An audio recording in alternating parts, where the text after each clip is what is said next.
Welcome to the Eyes on the Road podcast, where we help you navigate the college and career journey.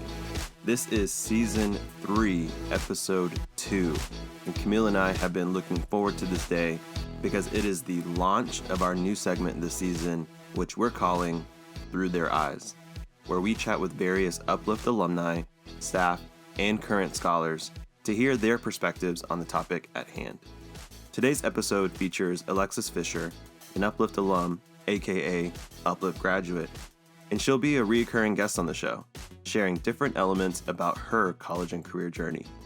Camille and I are so excited for you to get to know her this season, so let's get started.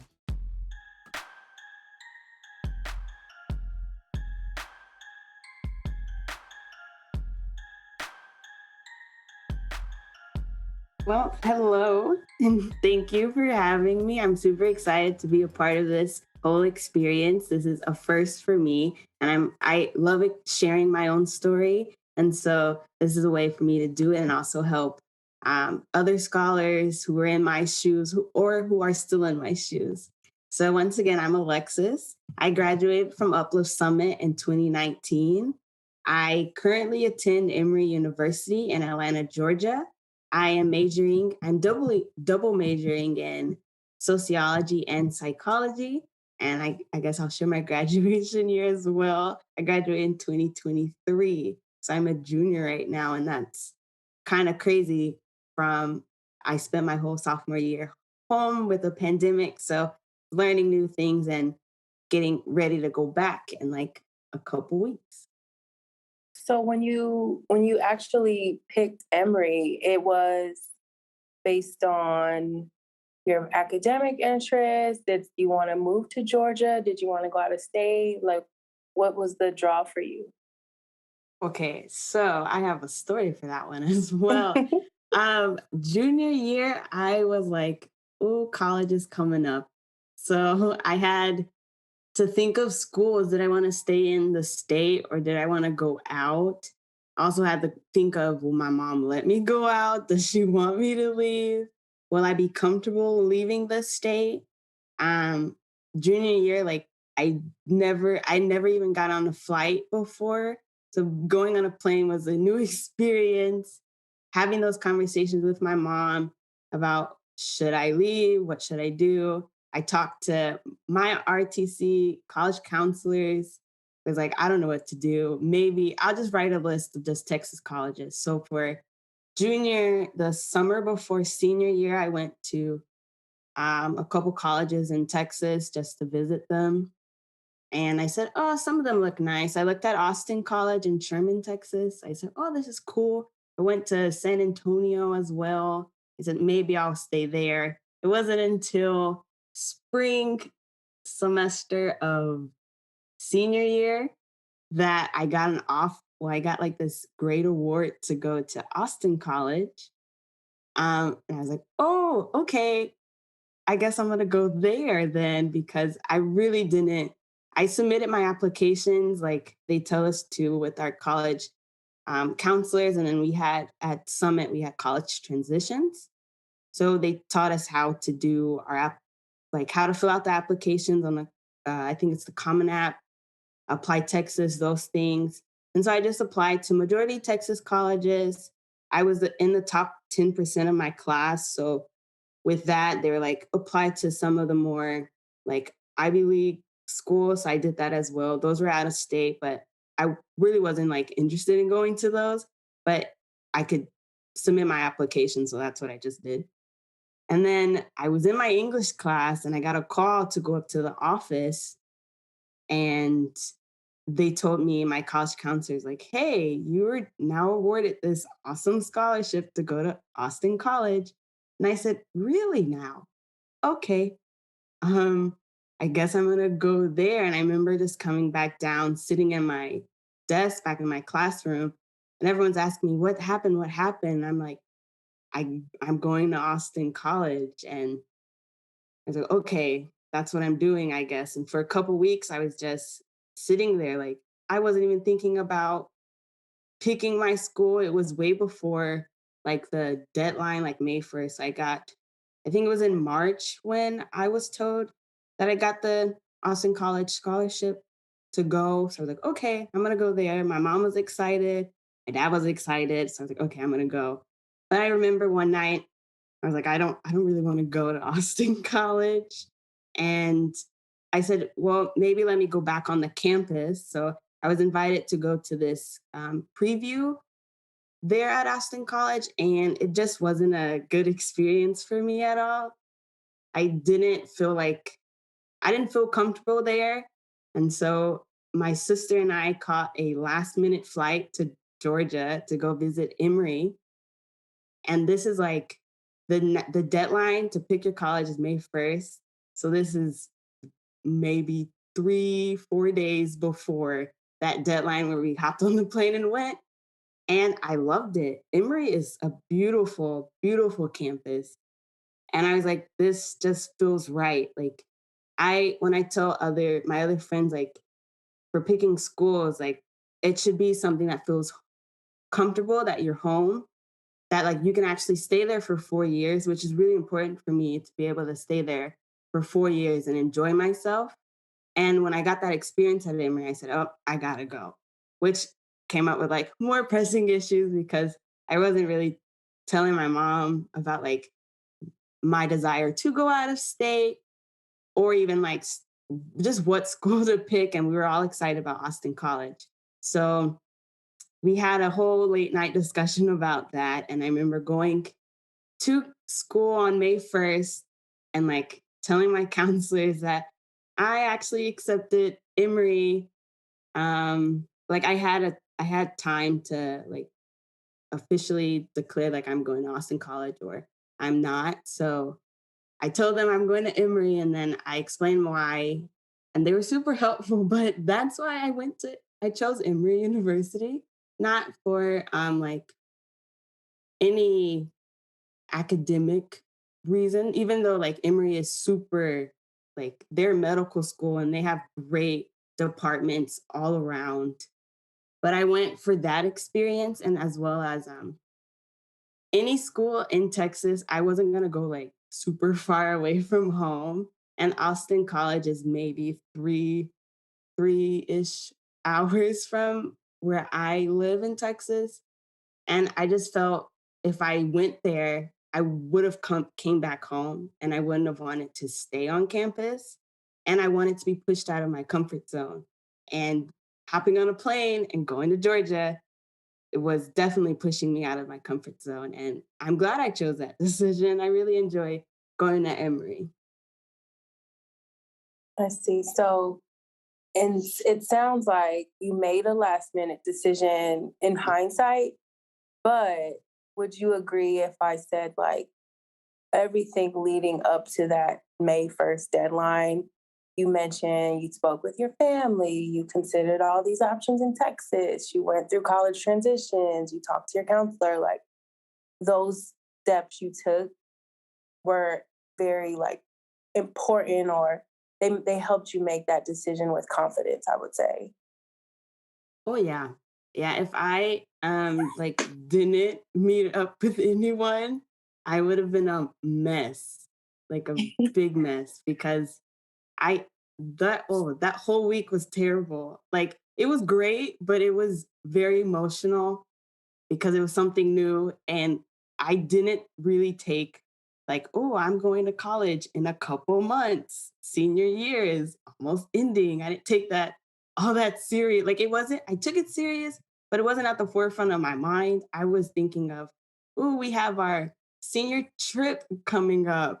Oh, I Mm-hmm. guess we have this thing called graduation. I got a couple tests I got to finish. Maybe do I want to write another scholarship essay? So those things were like at the forefront of my mind. So without my college counselors, without my mom, without my sister, like pushing me, like always reminding me, like, hey, college is a thing. I can help you out. You just like tell me some ideas that you have and let's go for it. So yeah. Did you have any of your peers, like other summit students, leaves the state, or were you one of the few? I so another one of my uh another student at Summit also graduated, and he was attending Emory as well. I wish I could say I always talk with them, but I know I have another summit buddy there. There is a couple more who went to Boston and North Carolina, and then Stanford. So that those are like the big ones that I can remember who went out of the state. I know a good chunk of us remained in Texas though.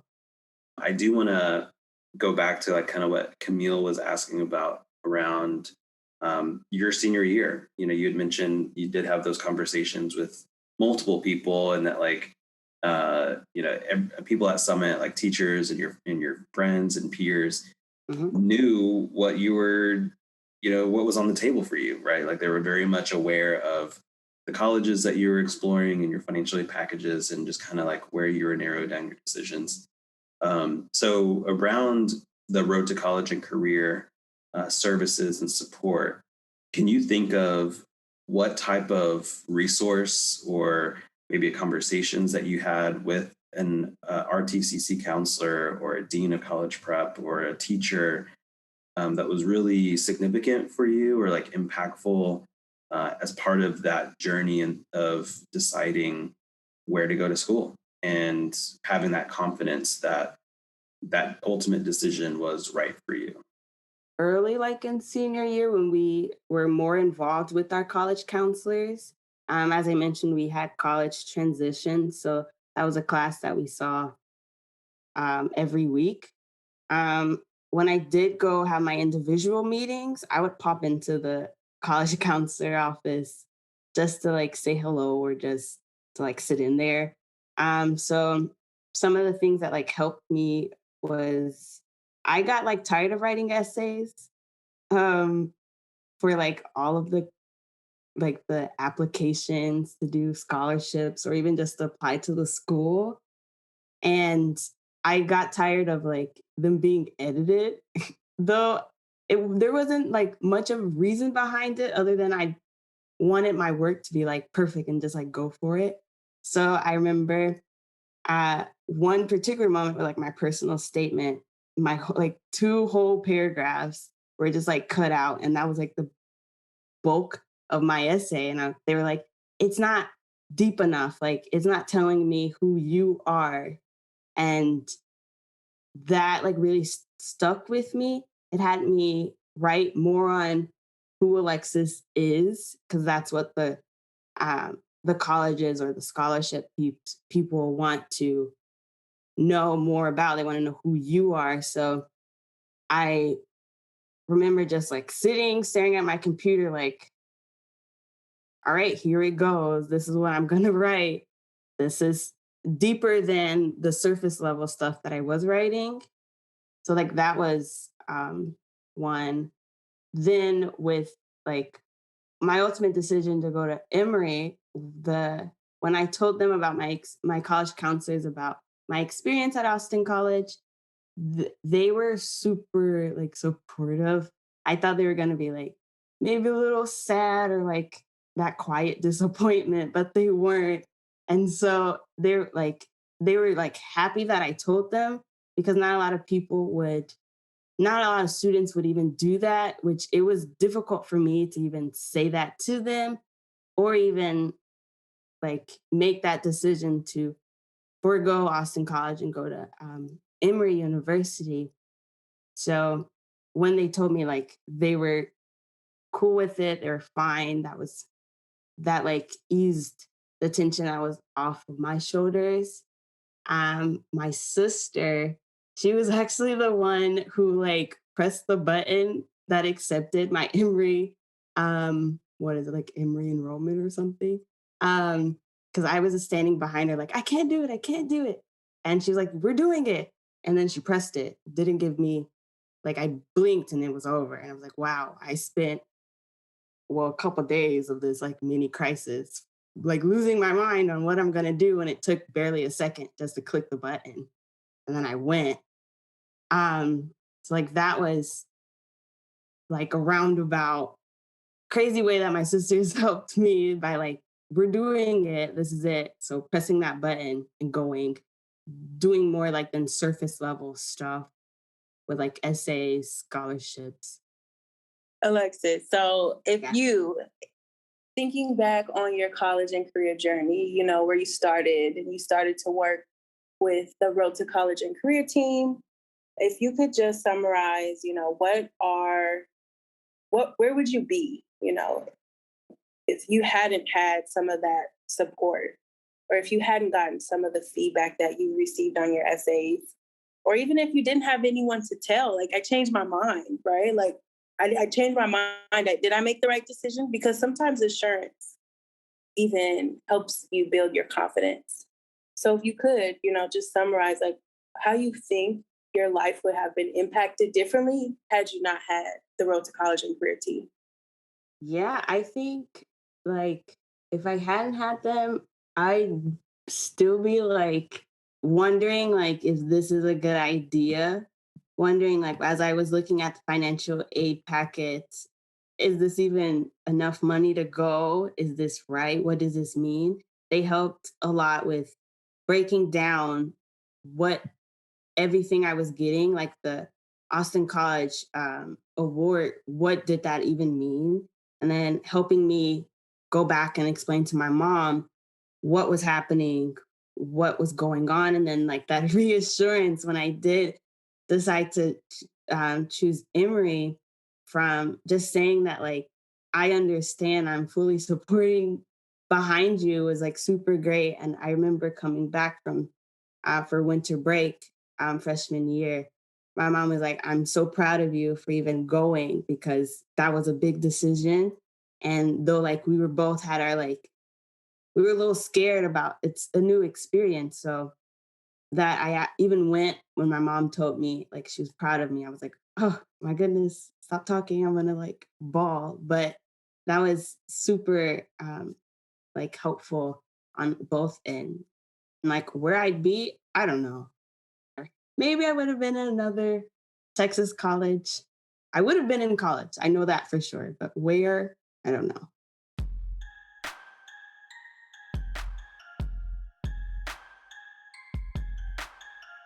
As we close, just want to give pass the mic back to you with a final question. So this is a new school year.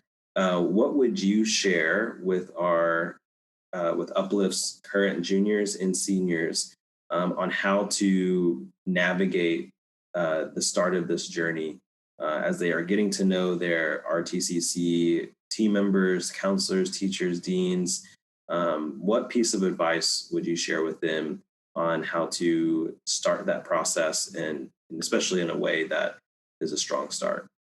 So starting this new year, especially off of COVID-19, I'd say first getting a feel and an understanding of what this new process will be. So for juniors, you're being introduced to a whole new team.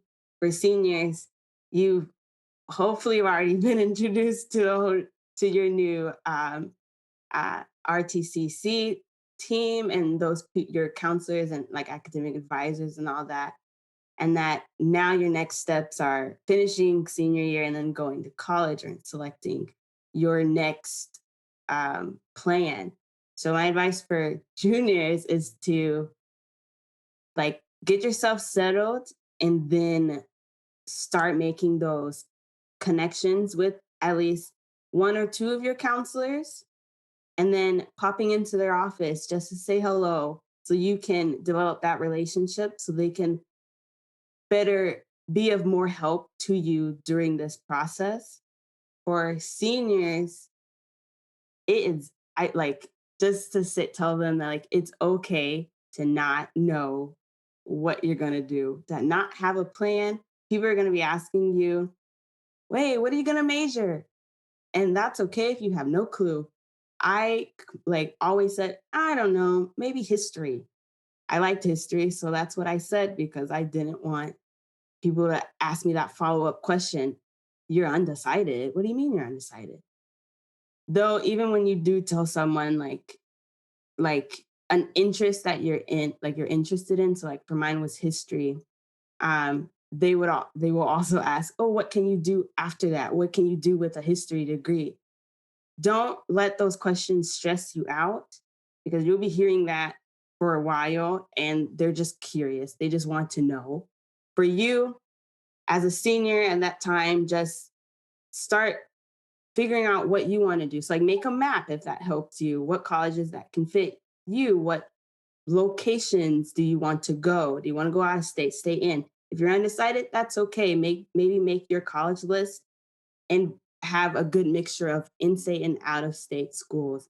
And that if you have to wait to the last decision, to the last day, it's okay. You're not the only one.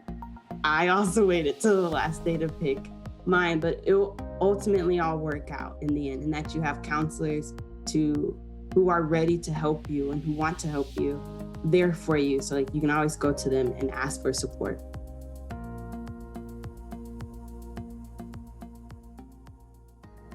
Hey, thanks for listening to today's show. You may find the information we discussed on the description page of this episode. If you have a question or would like more information about what we discussed, please email us at rtcc@uplifteducation.org. Also, don't forget to subscribe to the Eyes on the Road podcast wherever you listen so that you don't miss our next episode. And until then, be well and shine through.